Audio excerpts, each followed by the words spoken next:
पाकिस्तान के कराची से मिल रही है जहां पर जोरदार ब्लास्ट हुआ है। அரண் செய்திகளுக்கு வணக்கம். நான் மதன் நெறிவிலகன். இன்று நமது சிறப்பு விருந்தினர் ஆய்வாளர் கிருஷ்ணவேல் அவர்கள். நிறைய விஷயங்கள் வாதிக்க இருக்கிறோம், அவரை வரவேற்கலாம். வணக்கம். வணக்கம். இப்போ இந்தியா பாகிஸ்தான் ஒரு போராக வருவதற்கான வாய்ப்பு இருக்குது அப்படின்றத பலரும் பேசிட்டு இருக்கிறாங்க. இப்போ நான் பர்டிகுலரா பேசணும்னு நினைக்கிறது என்ன அப்படின்னா, ஊடகங்கள் நம் மீது நடத்தக்கூடிய அந்த போர் குறித்து தான் பேசணும்னு நினைக்கிறேன். ஏன்னா இப்போ சர்வதேச ஊடகங்களை நாம பார்க்கக்கூடிய செய்திகள் அப்படின்னு பார்த்தோம் அப்படின்னா, இவங்க ஒரு தாக்குதல் நடத்தியிருக்கிறாங்க, என்னென்ன விளைவுகள், இத்தனை பேர் பிபிசிலாம் பார்க்கும்போது பர்டிகுலரா ஊருக்கே போயிடுறான். அந்த ஊர்ல பாருங்க கிராமங்கள் எல்லாம் காலியாக கிடக்குது, எல்லாரும் வெளியேறப்பட்டுறாங்க, தகவல் சொல்றது கூட ஆள் இல்லை. நாம தொடர்பு கொண்டு கேட்ட போது இந்த மாதிரி குண்டு வெடிச்சு சத்தம் கடிச்சு நாங்க வெளியே போனோம்னு சொல்றாங்க, 2 வீடு எரிஞ்சிருக்குது, இப்படியான தகவல்கள் வருது. ஆனா தந்தியோ பழிமுறை பார்க்கும்போது என்ன அப்படின்னா, பாகிஸ்தான் அழிஞ்சு போச்சு, ஈரான் அழிஞ்சு போச்சு, ஈராக் அழிஞ்சு போச்சு, உலகத்துல முக்கால்வாசி இந்தியா பிடிச்சிருச்சு என்பது போல அவங்க சொல்லக்கூடிய விஷயங்கள் இருக்குது. எது உண்மை எது பொய்ன்னே மக்களுக்கு தெரியல. அது குறித்து தான் பேசலாம்னு நினைக்கிறேன். உங்களுடைய கருத்து என்ன? இந்த நியூஸ் போடும்போது பார்த்தீங்கன்னா, இவங்க எப்போ பார்த்தாலும் முதல்ல செய்திகளை முந்தி தருவது அப்படின்னு சொல்லி முன்னாடிலாம் ஒரு பழக்கம் இருக்கும். டிஆர்பி ரேட்டிங் தான் அவங்களுக்கு முக்கியமான விஷயமே. இந்த டிஆர்பி ரேட்டிங் போச்சுனாலே அவ்வளோதான், அப்படியே எல்லாம் விளம்பரத்துக்கான விலையையும் நிர்ணயம் செய்யும். ஆமாம் ஆமாம். டிஆர்பி ரேட்டிங் நம்ம டெலிவரி பண்ணலன்னா பேமெண்ட் ரிலீஸ் பண்ண மாட்டான். இப்போ என்ன ரேஞ்சுக்கு போயிட்டாங்கன்னா, செய்திகளை முந்தி தருவதுன்றதுக்கு போல செய்திகளை முந்தி தயாரிப்பது அப்படின்னு ஆயிட்டாங்க. எல்லாமே இந்த டாக் ஷோவில் பண்ணுற மாதிரி இவன் ஒரு செய்தியை சொல்கிறான், அவன் ஒரு செய்தியை சொல்கிறான். அன்னைக்கு ஒன்று பார்க்குறேன், ஒரு நியூஸ் பார்க்குறேன், ஒரு இடத்துல தீ எரிஞ்சிட்டு இருக்குது. எல்லா மக்கள்லாம் சுற்றி அங்கங்கே நின்று வேடிக்கை பார்த்துட்டு இருக்காங்க. இந்தியா தாக்குதலில் லாகூர் பற்றி எரிகிறது அப்படின்னு கீழே கேப்ஷன் போட்டிருக்காங்க. ஆமா, லாகூர் தலைநகரம், தலைநகரத்தின் மீது தாக்குதல் நடத்தி விட்டது இந்தியா. அந்த வீடியோ கடைசியில என்ன வீடியோன்னு தேடி பார்த்தா, சில பல ஆண்டுகளுக்கு முன்னாடி தாராவியில நடந்த சிலிண்டர் வெடிப்பு, கேஸ் சிலிண்டர் வெடிச்சே எரிஞ்சிட்டு இருக்கு, எல்லாம் சுத்தி நின்று வேடிக்கை பார்த்துட்டு இருக்காங்க. அதை கொண்டு போய் எங்க போட்டு வச்சிருக்காங்க, லாகூர்ல எரிஞ்சது அப்படின்னு போட்டிருக்கான். பாகிஸ்தான்ல இருக்கிற சங்கிங்க பூரா ஒரு வீடியோவை போட்டு இது ஸ்ரீநகர் பத்தி எரியுது அப்படின்னு சொல்லி போட்டிருக்காங்க. இந்தியாவில் இருக்க சங்கிங்களும் அதே வீடியோவை எடுத்து போட்டு கராச்சி எரியுதுன்னு போட்டிருக்காங்க. அது உண்மையிலே பார்த்தோம்னா அது கராச்சியும் கிடையாது, ஸ்ரீநகரும் கிடையாது, அது இஸ்ரேல்ல நடந்த மேட்ரு. வீடியோவே தப்பா எடுத்து போட்டு வச்சிருக்காங்க. இப்போ என்ன பிரச்சனை நடக்குதுன்னா, மக்கள் மத்தியிலும் சரி, ஊடகங்கள் மத்தியிலும் சரி, யார் மோடியின் மிகப்பெரிய விசுவாசி அப்படின்னு காட்டுறதுக்கு ஒரு மிகப்பெரிய போட்டியே நடக்குது. வீடியோ கேம்லாம் எடுத்து போட்டு விட்டுருக்காங்க பாத்தீங்களா? பீரங்கில இருந்து குண்டு எப்படி போகணும்னு தெரியும், அது வரிசையே போய்கிட்டு இருக்குது அப்படின்ற மாதிரி காட்டுறாங்க. அது வீடியோ கேம்ல தான் போகும். ஆமா, என்ன அது அநியாயமா இருக்குது. வீடியோ கேம் எல்லாம் எடுத்து அதுல பிரதான சேனல்கள் சொல்லக்கூடிய சேனல்கள்லயே போட்டு விடுறாங்களே. அது இப்ப நடக்கிற போட்டியே 3 பேருக்கு தான் தமிழ்நாட்டுல. புதிய தலைமுறை, பாலிமர், தந்தி டிவி, இவங்க 3 பேர் தான் தங்களுடைய மோடி பற்றி எப்படியாவது காட்டணும். அதாவது இப்ப என்ன ஊடகங்கள் சித்தரிக்க விரும்புறாங்கன்னா, மோடி இறங்கி அடிக்கிறாரு பாரு அப்படின்னு சொல்லி சித்தரிப்பது போல ஒரு தோற்றத்தை உருவாக்கிட்டு இருக்கிறாங்க, எல்லாம் டிஆர்பிக்கு. இதை புரியாத இந்த நம்ம பொதுமக்களுக்கு தான் இப்ப ஒரு பெரிய பிரச்சனை. இந்த மும்முனை போட்டிக்கு தாண்டி 4வது முனையில சாணக்கியா வேற தனியா நின்றுட்டு இருக்குது.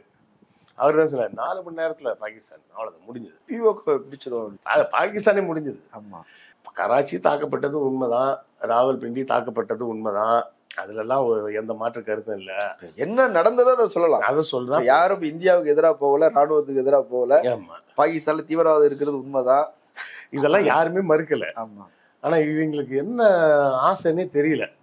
ஏன்னா என்ன நினைச்சிட்டு இருக்காங்க, ஓவர் த நைட் முடிச்சிடலாம் அப்படின்னு நினைச்சிட்டு இருக்காங்க. ஓவர் த நைட்ல ஹமாஸை கூட முடிக்க முடியல இஸ்ரேலால. 2 வருஷம் போயிட்டு இருக்குது. ஹமாஸ்ன்றது ஒரு நாடு கூட கிடையாது, அது ஒரு சின்ன போராளி குழு. சென்னை அளவுக்கு இருக்கக்கூடிய ஒரு 40 கிலோமீட்டர் இருக்கக்கூடிய ஒரு சின்ன அது இடம். அங்க போராடுறவங்க அத்தனை பேருமா ஹமாஸ் இல்ல, இஸ்ரேல் தான் சொல்லிட்டு இருக்குது அங்க இருக்கிற எல்லாருமே ஹமாஸ்ன்னு. அவனு 2 வருஷமா சொல்லிட்டு இருக்கிறான். அப்போ யோசிச்சு பார்க்கணும். இன்னைக்கு அந்த ஒரு பழமொழி சொல்லுவாங்க, இல்லை ஒரு படத்துல வருமே, ஏய் நானும் மதுரைக்காரன் தான்டா, நாங்க வெட்டினாலும் அருவா வெட்டோம் அப்படின்னு. அது மாதிரி 1950களுக்கு பிறகு என்கிட்ட ஆயுதம் இருக்கு நான் ஜெயிச்சிருவேன், என்கிட்ட நம்பர்ஸ் இருக்கு நான் ஜெயிச்சிருவேன் அப்படின்ற கதையெல்லாம் நடக்காது. ஏற்கனவே நம்ம சொன்னதா இருந்தாலும் மீண்டும் சொல்றதுல ஒன்றும் தப்பு கிடையாது. அவ்வளோ பெருசா அமெரிக்கான்னு சொல்லிக்கிட்டா கூட அந்த அமெரிக்கா வியட்நாம்லயும் அடி வாங்கிச்சு, கியூபால அடி வாங்கிச்சு, ஈராக்ல, ஆப்கானிஸ்தான்ல இப்ப நடந்தது, இப்ப கூட அடி வாங்கிருக்கு. ஆப்கானிஸ்தான்ல விட்டா போதுன்னு ஓட்டாங்க. ஆமா, ஏன் AK-47 அமெரிக்காக்காரன் சுட்டா மட்டும் தான் சுடுமா? எதிர்த்தாப்புல இருக்கிறவங்க சுட்டா சுடாதா? 1950களுக்கு பிறகு ஆயுதத்தை வைத்து நான் ஜெயிச்சிருவேன், படைபலத்தை வச்சு ஜெயிச்சிருவேன் அப்படின்னு சொல்றதெல்லாம் நடக்கவே நடக்காது. எல்லா ஆயுதமும் எல்லாருக்கும் கிடைக்கும். எல்லாருக்குமே நீ எங்க வாங்கினியா, நீ எந்த டெய்லர்கிட்ட தச்சியோ அதே டெய்லர் தான் அவனும் தைச்சிருக்கிறான். சரியா? அது இன்னொரு விஷயம் என்னன்னு கவனிக்க தவறுறாங்கன்னா, இந்த போர் செய்யணும் அப்படின்னு சொன்னா இந்தியாவுக்கு யார் பினான்சியலா சப்போர்ட் பண்ணுவா? இது ஒரு மிகப்பெரிய கேள்வி. இல்ல, நம்ம தான் ஒரு பொருளாதார பலம் உள்ள ஒரு நாடு, வல்லரசு அப்படின்னு நம்மளே தானே சொல்லிக்கிறோம். ஹங்கர் இண்டெக்ஸ்ல நம்ம நாடு இன்னும் இருந்துட்டு தானே இருக்கு.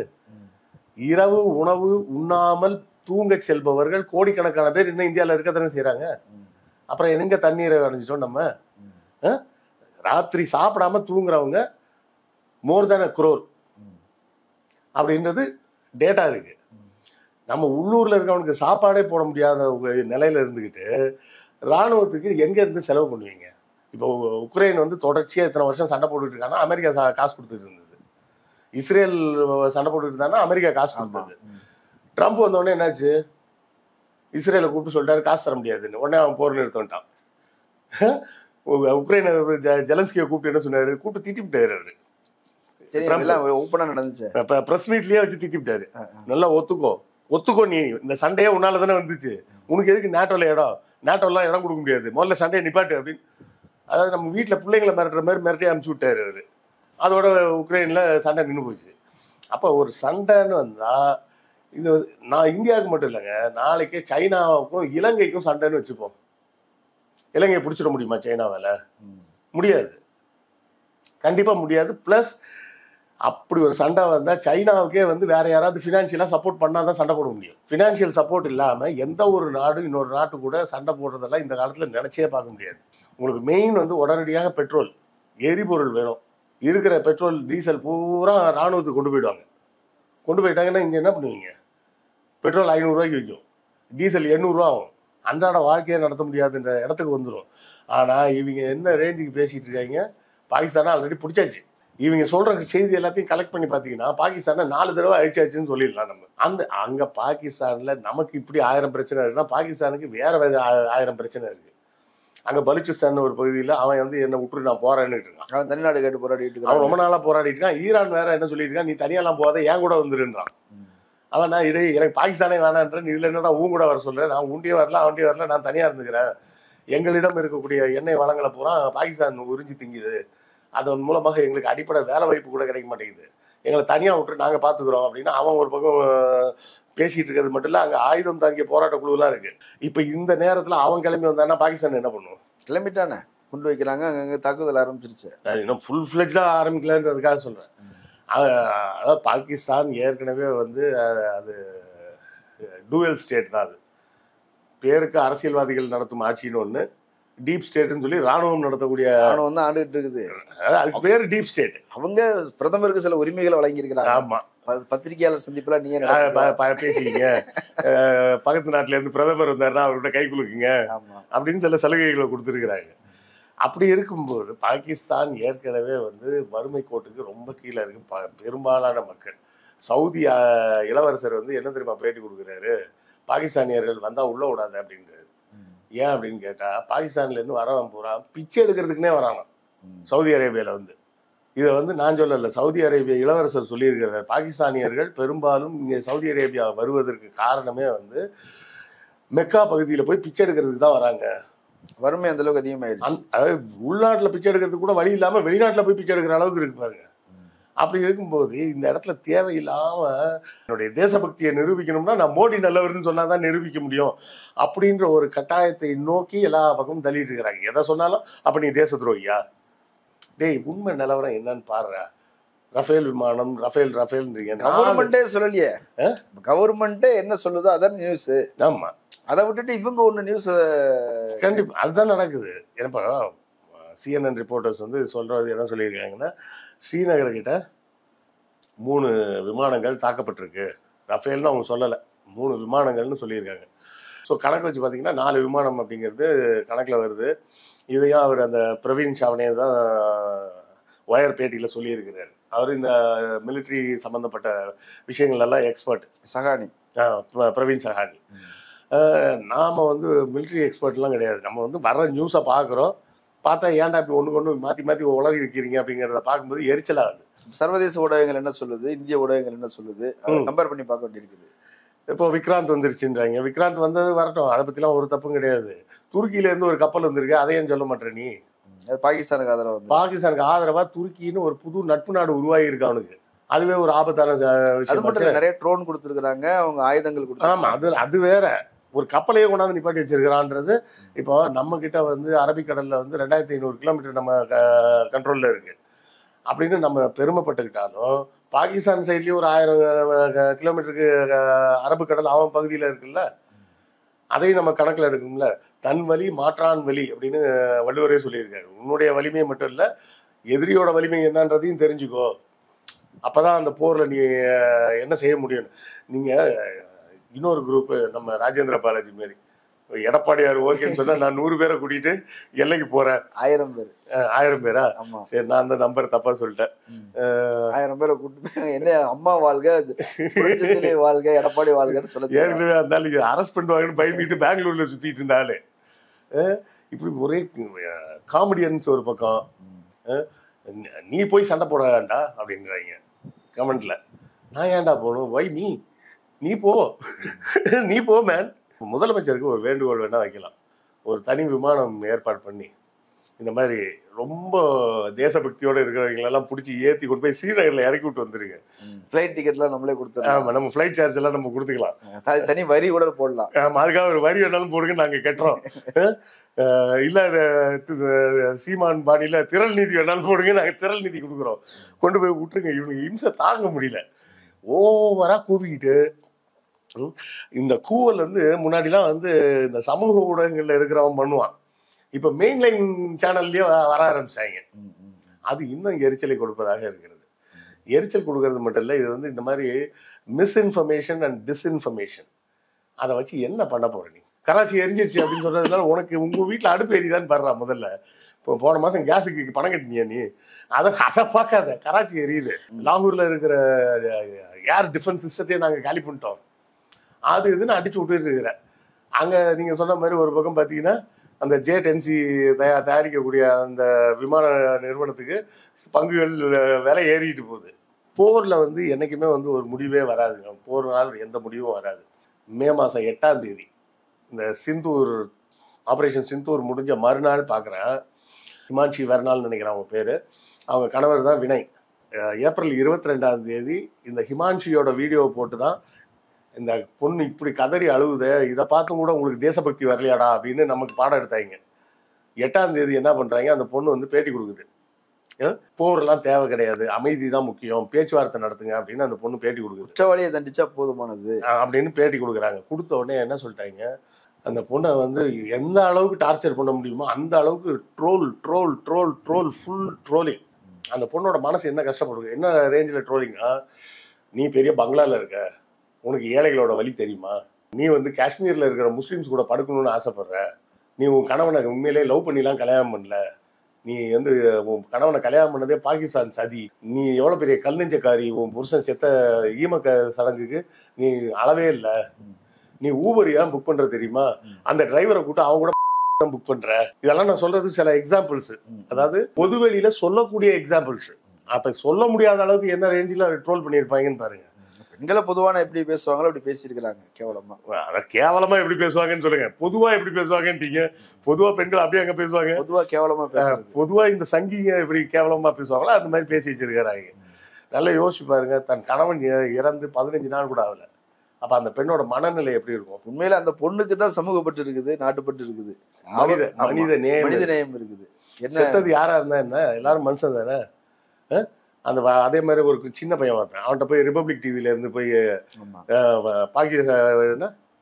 பாகிஸ்தான் அழிச்சிடலாமா, எதுக்கு அழிக்கணும் அப்படின்னு கேட்கறான். உன் பேர் என்னன்னு கேட்கறான் இவன். உடனே நம்மளுக்கு நக்கலை பாருங்க. உடனே நீ இந்துவா முஸ்லீமாங்கிறது அது பேர் என்ன, அவன் தெளிவா அந்த பையன் சொல்றான், முகமது. இப்ப என்ன அப்படின்றான்.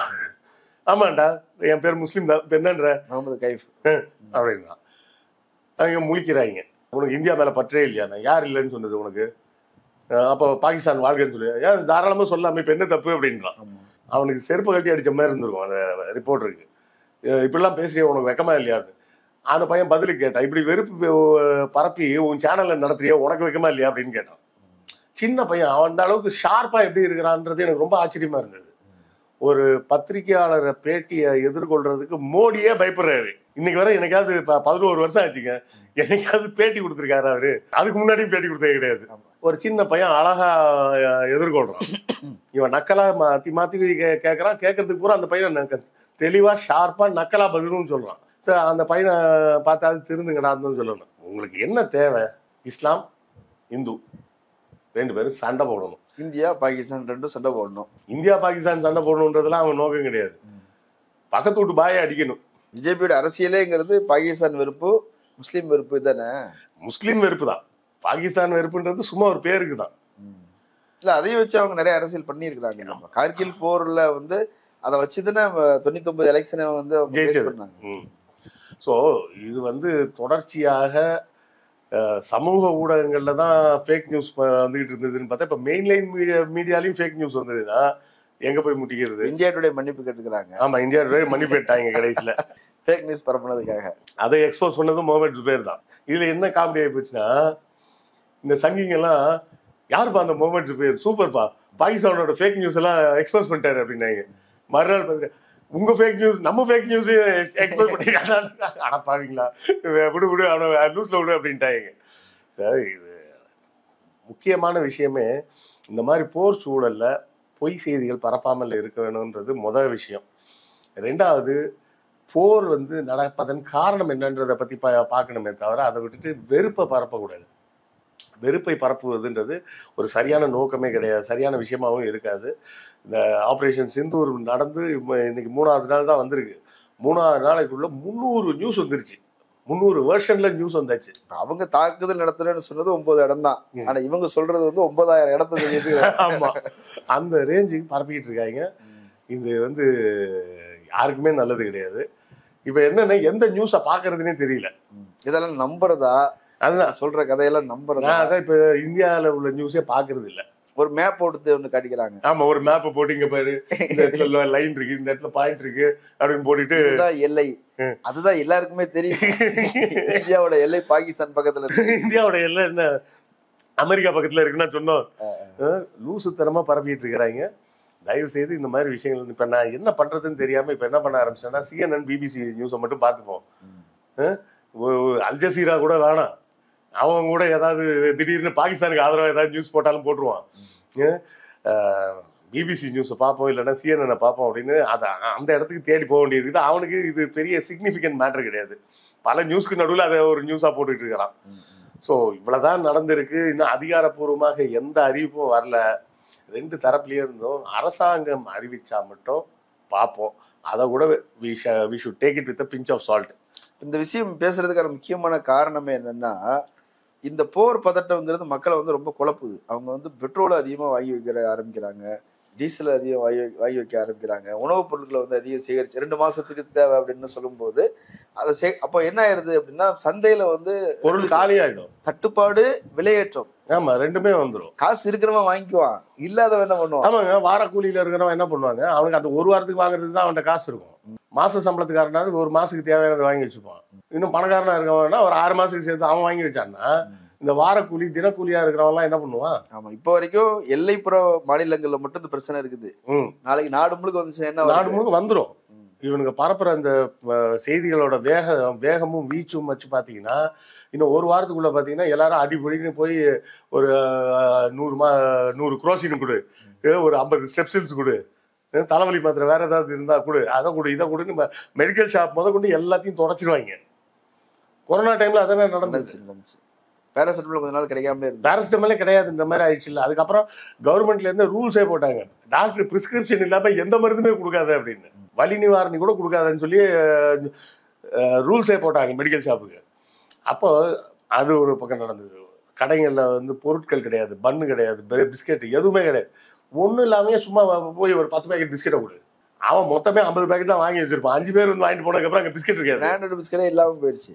பிரிட்டானியா எந்த பிஸ்கெட்டுமே இல்லை. அப்புறம் லோக்கல் ஐட்டங்கள் ஓடிட்டு இருந்து அதுவும் கிடையாது. அப்போ நம்ம சொல்றது வந்து இதெல்லாம் பரப்பாதீங்கன்னு சொல்றதுக்கு முக்கிய காரணமே என்னன்னா, மார்க்கெட்ல ஆர்டிபிஷியலா ஒரு தட்டுப்பாடும் வந்துடும். தட்டுப்பாடு வரும்போது அன்றாடம் காட்சியாக இருக்கக்கூடிய ஏழை மக்கள் ரொம்ப பாதிக்கப்படுவாங்க. அது ஒரு பெரிய பிரச்சனையாயிடும். அப்போ அவங்களால அவங்களோட வாழ்வாதாரத்தை உறுதி செய்ய முடியலன்னா அவங்களால வேலைக்கு போக முடியாது. எத்தனை சிக்கல் வரும்னு பாருங்க. அவன் ஒரு வாரத்துக்கு ஒரு 1500 2000 ரூபா சம்பாதிச்சுட்டு வந்திருப்பான். அதை வச்சு அவன் ஏதாவது ஒன்று வாங்கலான்னு போனான்னா எதுவுமே வாங்க முடியாது. இல்லை வாங்கலான்னு போனால் கூட பொருளும் இருக்காதுன்ற மாதிரி ஒரு கட்டாயத்துக்கு தேவையில்லை. நான் எங்கள் பக்கத்து வீட்டில் பார்க்குறேங்க, ஒரு மாமி என்ன தெரியுமா பண்ணிச்சு, கொரோனா டைமில் 50 கிலோ கோதுமை மாவு வாங்கிடுச்சு. அவங்க வீட்டில் இருக்கிறதே 3 பேர். 3 பேருக்கு 50 கிலோ கோதுமை மாவு எதுக்கு? கரைச்சா குடிக்க போறீங்க? பயம். உங்கள்கிட்ட காசு இருக்கு, வாங்கிட்டீங்க. அதே எங்கள் ஃப்ளாட்டுக்கு எதிர் ஃப்ளாட்டில் வந்து ஒரு வாட்ச்மேன் வந்து ஒரு லேடி. அந்த அம்மா என்ன பண்ணும்? அவங்க எங்கே போய் வாங்குவாங்க? ஸோ இது தேவையில்லாத விஷயங்களை செய்யும்போது அதன் விளைவுகள், அதாவது போர்னால ஏற்படக்கூடிய விளைவுகள்ன்றது வேற ஒரு விளைவுனா, இந்த வதந்திகளால் ஏற்படக்கூடிய விளைவுகள் அது ரொம்ப ஆபத்தானது, ரொம்ப மோசமானதாக இருக்கும். ஸோ தயவு செய்து சின்ன வேண்டுகோள், எந்த நியூஸுமே ஃபார்வர்ட் பண்ணாதீங்க. குட் மார்னிங் நியூஸ் வந்தா கூட ஃபார்வர்ட் பண்ணாதீங்க. ஆமா, விடிய தாக்குதல்னு நம்ம உள்ள போய் பார்த்தோம்னா இவனுக்கு தான் விடிய தாக்குதல் நடத்திட்டு இருக்காங்க. ஆமா, நம்மளை போட்டு தாக்குதல் நடத்திட்டு இருக்காங்க. சரி, நிறைய தகவல்கள் சொல்லியிருக்கிறீங்க. முக்கியமா வந்து தேசப்பற்று அப்படிங்கிறது மக்கள் மீதான பற்று தான். மக்கள் பாதிப்பு இல்லாம தான் அதை செய்யணுங்கிறது தான். அந்த வகையில் நிறைய கருத்துக்களை சொல்லியிருக்கிறீங்க. மக்களுக்கு பயனுள்ளதா இருக்கும்னு நினைக்கிறேன். கலந்து கொண்ட கருத்துக்களை பயனுள்ளது. நன்றி. நேரில் மற்றொரு விருந்தினோடு மீண்டும் சந்திக்கலாம். நன்றி. அரண்சை நண்பர்களுக்கு வணக்கம். அரண்சை ஊடகம் சுயேட்சையாக இயங்குவதற்காகவே உருவாக்கப்பட்டது. நாம் செய்கிற வேலை உண்மையிலேயே மக்களுக்காக செய்கிறோம் என்பதை நீங்கள் நம்பினால், வாய்ப்பு இருந்தால் இந்த ரேசர் பே QR கோடுக்குள்ளே நீங்கள் வந்து அதை ஸ்கேன் பண்ணி எங்களுக்கு உங்களால் இயன்றதை, விருப்பம் இருந்தால் ஆதரவு தெரிவிக்கலாம்.